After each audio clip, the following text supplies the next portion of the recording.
Donc les premières agressions ont commencé à ce moment-là. J'avais 15 ans, je partais sur mes 16 ans, j'étais à l'internat. Un week-end, mon père qui vient me chercher à l'internat comme d'habitude, puis il me propose d'aller visiter la nouvelle maison, la maison dans laquelle on allait déménager. Et en fait, il n'y avait pas de lumière. Donc il m'emmène dans cette chambre-là et puis dans cette chambre, la chambre qui allait être la leur, en fait.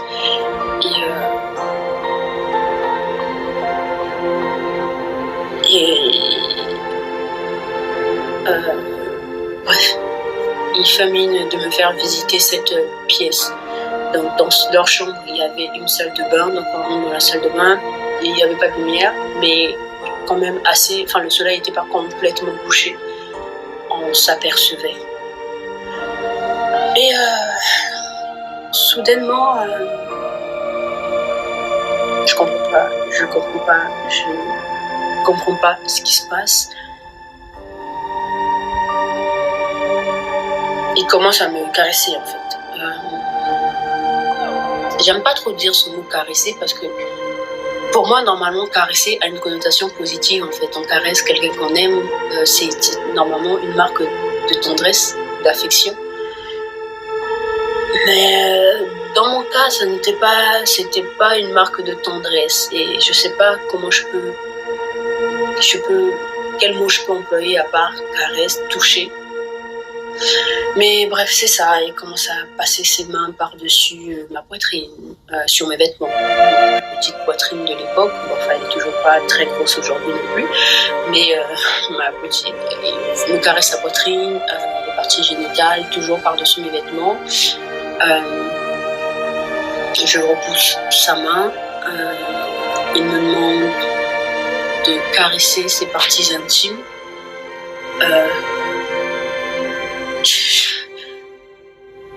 En fait, je suis en train de me revoir à l'époque, puis je comprends pas comment c'est possible. En réalité, en fait, je comprends pas comment cette scène peut être possible sur Terre.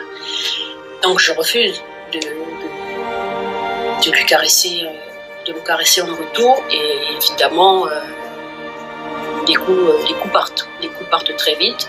Donc, il me gifle violemment ce jour-là. Puis on sort de la maison, on rentre. Évidemment, il m'a tellement giflé violemment que je me suis cognée, j'avais une bosse. Une semaine après, je pense, on déménageait dans cette maison et j'étais punie. Je pense que c'était à la suite de cette scène. Mais en fait, je savais jamais pourquoi j'étais punie, en fait. Parce qu'en réalité, il n'y avait même pas de communication. Il n'y avait pas de communication. Soit j'étais battue, soit j'étais punie. Parfois, j'étais battue, après j'étais punie. Mais parfois, je ne savais même pas pourquoi. Je ne savais même pas ce que j'avais fait, en fait. Et quelque temps après, les rapports C'était l'accalmie. Les rapports allaient de mieux en mieux entre mon père et moi, mais je pense que c'était vraiment l'accalmie. C'était en préparation de vraiment la suite, en fait. C'était de la manipulation, je pense. J'avais oublié Est-ce que je peux dire oublier?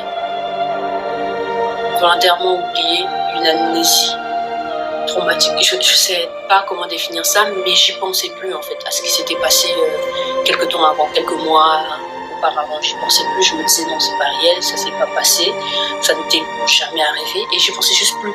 Et ça se passait tellement bien avec lui, je me suis dit ok, c'était peut-être une erreur, je sais pas, il était malade, il avait bu, je sais pas en fait. Après que ça aille mieux, mon père a profité de ce climat de bonne entente entre nous pour insérer ses véritables désirs. Donc un jour, une après-midi, il buvait son whisky et sa cigarette et il m'appelle dans le coin de la maison, puis il me dit qu'il veut me parler. Je lui dis d'accord, je l'écoute. Il me dit clairement, enfin il tourne pas du tout, il bégaye pas, il prend un temps de réflexion, de silence, et il me dit comme ça.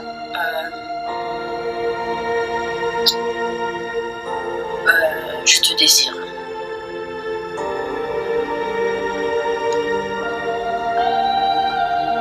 Il me dit cette phrase et en fait, je lui dis comment ça, alors que je sais ce que ça veut dire je te désire, mais je suis choquée en fait. Je suis choquée, je suis en face de mon père quand même et il me dit qu'il me désire. je me dis, mais en fait, cette scène est complètement irréaliste. Et donc, je lui demande comment ça. Il me dit, tu sais très bien ce que je veux dire. Et je fais exactement la tête que je suis en train de faire là maintenant. Je regarde à gauche, je regarde à droite. Je me dis, mais en fait, qu'est-ce qui se passe? Et je me retourne et je pars, en fait. Je quitte la conversation, le monologue. Je pars. Et je ne réponds pas, je ne dis rien. Je pars et je rentre. Et là, je cogite et je me dis, mais en fait, non. Non. Je comprends pas. Je comprends pas comment une telle phrase peut sortir de sa bouche à mon égard. Je comprends pas. Donc, cette scène passe. J'en parle à personne. De toute façon, à qui je pouvais en parler, parce qu'en réalité, j'avais pas l'impression d'avoir le droit de parole, en fait, parce que dans ma famille, étant donné, comme je vous disais, que j'ai du caractère et que je dis toujours ce que j'ai à dire, j'étais considérée comme une enfant qui a une grande gueule, en fait. Et de ce fait, j'étais un enfant têtu, d'après eux, parce que je parlais, j'étais revendicatrice. Et donc, tout ce que mes parents allaient rapporter à l'extérieur de moi était cru, en fait. Donc, à l'époque, quand ils disaient déjà que j'étais têtue, et pour justifier pourquoi on me battait autant et on me faisait vivre autant de maltraitance, ils justifiaient ça par le fait que j'étais têtue. Et dehors, on y croyait que j'étais têtue. Parce que les gens pensaient que j'étais une crapule. Donc, ils y croyaient que j'étais têtue, en fait. Cette scène passe et j'y pense, mais j'en parle à personne et je fais comme si ça n'était pas arrivé, comme pour la première fois. Parce que de toute façon, je me dis, j'ai pas d'issue. C'est mieux de faire comme si c'était pas arrivé. C'est mieux d'oublier en espérant que lui aussi oublie et qu'on n'en parle plus jamais, en fait. Parce que de toute façon, ma cocotte, tu n'as pas d'issue. T'as pas d'issue. Le temps passe, les semaines, je crois même des mois. Et un soir, des mois, je pense même des années, hein. Non, des mois, oui, c'est vrai, parce que ça, j'avais 16 ans. Puis un soir de mes 17 ans, de l'année où j'avais 17 ans, un soir, en pleine nuit, 3-4 heures du matin, mon père vient me réveiller dans ma chambre. Et il me demande de descendre au salon. Donc, je ne comprends pas pourquoi on me réveille brutalement. Je pensais qu'il y avait vraiment une mauvaise nouvelle, quelqu'un est mort, je sais pas, il est arrivé un accident grave, parce que je ne vois pas pourquoi on va me réveiller en pleine nuit, en pleine semaine, parce que j'avais cours le lendemain quand même.